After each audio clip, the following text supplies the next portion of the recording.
नमस्कार, स्वागत है आप सभी का। देख रहे हैं आप इंडिया पब्लिक खबर। मैं हूं आपके साथ गौरी वर्मा। इस वक्त पूरे सोशल मीडिया पर निशिकांत दुबे का नाम काफी ट्रेंड कर रहा है। यही नहीं, उनके द्वारा दिए गए एक बयान को लेकर भी काफी घमासान छिड़ा है। दरअसल भाजपा नेता निशिकांत दुबे ने हाल ही में सुप्रीम कोर्ट को लेकर एक बयान दिया, जिसके बाद विपक्ष ने उनके इस बयान को पकड़कर उनकी आलोचना करना शुरू कर दिया है और अब इस मामले ने सियासी मोड़ ले लिया है। वहीं निशिकांत दुबे की टिप्पणी को लेकर भाजपा के राष्ट्रीय अध्यक्ष और केंद्रीय मंत्री जेपी नड्डा ने भी बयान देकर विवाद को रोकने के लिए अपनी स्पष्टता दी है। हालांकि यह बयान अब तूल पकड़ता जा रहा है, क्योंकि अभी 2 दिन पहले ही सुप्रीम कोर्ट को लेकर उपराष्ट्रपति जगदीप धनखड़ ने भी बड़ा बयान दिया था और यहां भी विपक्ष ने उपराष्ट्रपति पर तंज कसा था। दरअसल सुप्रीम कोर्ट के राष्ट्रपति को दिए गए आदेश को लेकर देश भर में माहौल गरमाया है। कुछ दिनों पहले राज्यसभा में पास बिल के लंबित मामलों को लेकर सुप्रीम कोर्ट ने कहा था कि राष्ट्रपति को अब किसी भी बिल पर अपने निर्णय को देने के लिए 3 महीने का वक्त होगा और इस आदेश के बाद सुप्रीम कोर्ट की लगातार आलोचना हो रही है कि आखिर न्यायपालिका राष्ट्रपति को कैसे आदेश दे सकता है। इस फैसले पर खुद उपराष्ट्रपति जगदीप धनखड़ ने भी बड़ा बयान दिया था। अपने बयान में उपराष्ट्रपति ने कहा था, भारत ने ऐसे लोकतंत्र की कल्पना नहीं की थी जहां न्यायाधीश कानून बनाएंगे, कार्यपालिका का काम स्वयं संभालेंगे और एक सुपर संसद के रूप में कार्य करेंगे। हाल ही में एक फैसले में राष्ट्रपति को निर्देश दिया गया है, हम कहां जा रहे हैं, देश में क्या हो रहा है। हमें बेहद संवेदनशील होना होगा। ये कोई समीक्षा दायर करने या ना करने का सवाल नहीं है। हमने इस दिन के लिए लोकतंत्र का सौदा नहीं किया था। राष्ट्रपति को समयबद्ध तरीके से फैसला करने के लिए कहा जा रहा है और यदि ऐसा नहीं होता है तो संबंधित विधेयक कानून बन जाता है। हमारे पास ऐसे न्यायाधीश हैं जो कानून बनाएंगे, जो कार्यपालिका का कार्य स्वयं संभालेंगे, जो सुपर संसद के रूप में कार्य करेंगे और उनकी कोई जवाबदेही नहीं होगी, क्योंकि देश का कानून उन पर लागू नहीं होता। और अब केवल उपराष्ट्रपति ही नहीं बल्कि भाजपा के 2 और नेताओं ने बयान दिए हैं, जिसमें झारखंड के गोड्डा से मंत्री निशिकांत दुबे और उत्तर प्रदेश से राज्यसभा सांसद दिनेश शर्मा का नाम शामिल है। यहाँ निशिकांत दुबे का नाम काफी ज्यादा छाया हुआ है। अलग अलग विपक्षी दल के नेता उनकी आलोचना कर रहे हैं। यही नहीं, उनके इस बयान को लेकर खुद भाजपा के राष्ट्रीय अध्यक्ष ने स्पष्टीकरण दिया है। तो उससे पहले ये जानते हैं कि आखिर जिस बयान को लेकर इतना घमासान हो रहा है वो बयान क्या है। तो सुप्रीम कोर्ट द्वारा विधेयक के निर्णय के लिए राष्ट्रपति को दी गई समय सीमा को लेकर भाजपा नेता निशिकांत दुबे ने कहा, एक आर्टिकल 377 था जिसमें समलैंगिकता एक अपराध था। अभी ट्रंप प्रशासन ने भी ये कहा कि इस दुनिया में केवल 2 सेक्स हैं, या तो मेल या फीमेल है। ट्रांसजेंडर की बात उसने नहीं की, समलैंगिकता की बात नहीं की। सभी धर्म ये मानते हैं कि समलैंगिकता एक अपराध है। सुप्रीम कोर्ट ने कहा कि आर्टिकल हम रद्द करते हैं। आर्टिकल 368 कहता है कि इस देश की संसद को सभी कानून बनाने का अधिकार है। कानून की व्याख्या करने का अधिकार सुप्रीम कोर्ट को है। वो कह रहा है कि 3 महीने में राष्ट्रपति बता दे कि क्या करना है। निशिकांत दुबे ने कहा, राम मंदिर के विषय में आप कहते हो कि कागज दिखाओ, मथुरा में कृष्ण जन्मभूमि की बारी आएगी तो कहोगे कागज दिखाओ। आगे निशिकांत दुबे ने सुप्रीम कोर्ट पर आरोप लगाते हुए कहा, इस देश में धार्मिक युद्ध भड़काने के लिए केवल और केवल सुप्रीम कोर्ट जिम्मेदार है।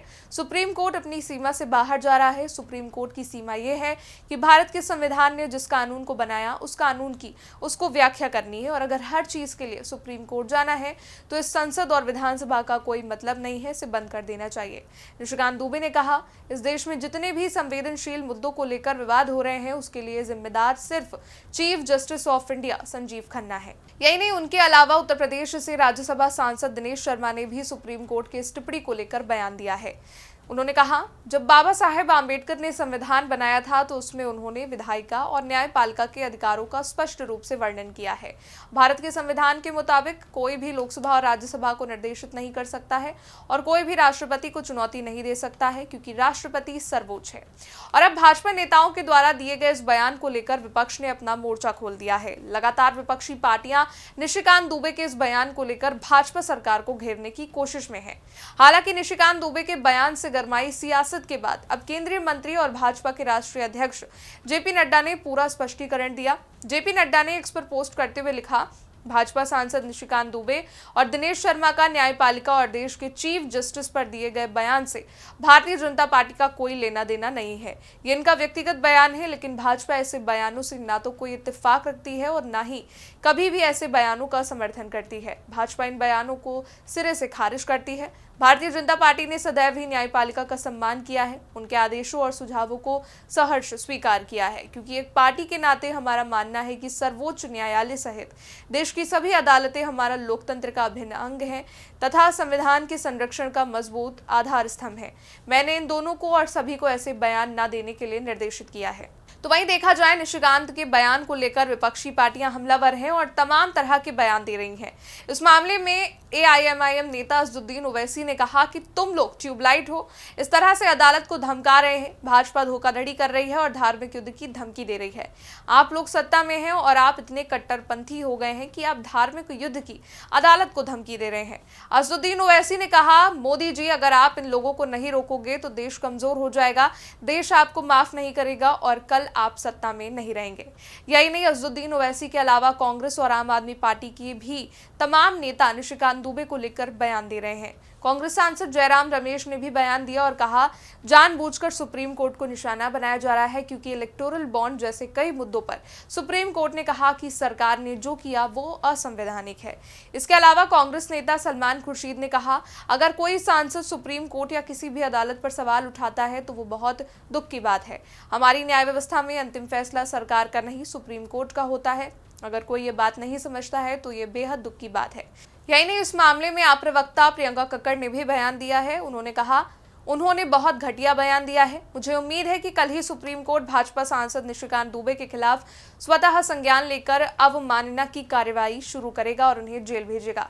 तो वहीं सुप्रीम कोर्ट के पूर्व जज अशोक कुमार गांगुली ने कहा, संविधान के अनुच्छेद 53 के मुताबिक राष्ट्रपति को संविधान के मुताबिक काम करना चाहिए। अगर ऐसा नहीं है तो सुप्रीम कोर्ट राष्ट्रपति को निर्देश दे सकता है, इसमें कुछ भी गलत नहीं है। उपराष्ट्रपति जगदीप धनखड़ को यह समझने की जरूरत है कि कोई भी कानून से ऊपर नहीं है। हालांकि निशिकांत दुबे के जिस बयान को लेकर राजनीति की जा रही है उस पर खुद जेपी नड्डा ने भी ये कहा है कि पार्टी का ऐसे बयानों से कोई लेना देना नहीं है और पार्टी न्यायपालिका का सम्मान करती है। लेकिन फिर भी ये विवाद अब थम नहीं रहा है। आज कांग्रेस सांसद जयराम रमेश ने एक पोस्ट भी किया। उन्होंने अपने सोशल मीडिया प्लेटफॉर्म एक्स से ये पोस्ट किया और लिखा, भारत के मुख्य न्यायाधीश पर भाजपा के 2 सांसदों द्वारा की गई आपत्तिजनक टिप्पणियों से भाजपा के निवर्तमान अध्यक्ष द्वारा दूरी बनाए जाने का कोई विशेष अर्थ नहीं है। ये सांसद घृणा फैलाने वाले बयानों को बार बार दोहराते रहने के लिए कुख्यात हैं और अक्सर G2 द्वारा समुदायों, संस्थानों और व्यक्तियों पर हमले के लिए इस्तेमाल किए जाते हैं। निवर्तमान भाजपा अध्यक्ष का स्पष्टीकरण डैमेज कंट्रोल के अलावा कुछ नहीं है। इससे कोई मूर्ख नहीं बनेगा। ये इंटायर पॉलिटिकल साइंस नहीं बल्कि इंटायर पॉलिटिकल हिपोक्रेसी की मिसाल है। लेकिन निवर्तमान भाजपा अध्यक्ष ने अपनी ही पार्टी के उच्च संवैधानिक पद पर बैठे एक अति विशिष्ट व्यक्ति द्वारा न्यायपालिका पर बार बार की जा रही अस्वीकार्य टिप्पणियों पर पूरी तरह चुप्पी साध रखी है। क्या इन टिप्पणियों पर उनका कोई मत नहीं है? क्या भाजपा इन बयानों का समर्थन करती है? अगर संविधान पर इस तरह के निरंतर हमलों को प्रधानमंत्री मोदी की मौन स्वीकृति नहीं है तो हम इस संसद के खिलाफ कड़े कदम क्यों नहीं उठा रहे हैं? क्या नड्डा जी ने इन्हें कारण बताओ नोटिस दिया? अब देखा जाए तो विपक्षी पार्टियों को एक नया मुद्दा मिल चुका है क्योंकि सुप्रीम कोर्ट के द्वारा राष्ट्रपति को दिए गए निर्देश की लगातार आलोचना हो रही है, जिसमें भाजपा सरकार के भी मंत्री अपना मत रख रहे हैं। जैसा कि आप सभी को पता है कि इस विषय को लेकर उपराष्ट्रपति जगदीप धनखड़ ने भी सुप्रीम कोर्ट के अधिकार को लेकर सख्त टिप्पणी की थी और न्यायपालिका के इस रवैये को उन्होंने नापसंद किया था। पर अब राजनीतिक पार्टियां इस आग में सियासी रोटियां सेकने की जुगत में है। ध्यान देने वाली बात यहां यह है कि यही विपक्षी पार्टियां विगत काफी वक्त से कई मामलों में ये कहती आ रही हैं कि न्यायपालिका से सरकार ने साठगांठ कर लिया है, लेकिन अब इस मुद्दे पर यही पार्टियां ये कह रही हैं कि वो न्यायपालिका के इंसाफ पर विश्वास रखती हैं। इसलिए अब देखना ये होगा कि ये मामला कहां जाकर थमता है और सुप्रीम कोर्ट पर छिड़ी ये बहस सियासी महकमे में क्या शोर मचाती है। इस रिपोर्ट में फिलहाल के लिए इतना ही। देश दुनिया से जुड़ी तमाम बड़ी खबरों को जानने के लिए देखते रहिए इंडिया पब्लिक खबर।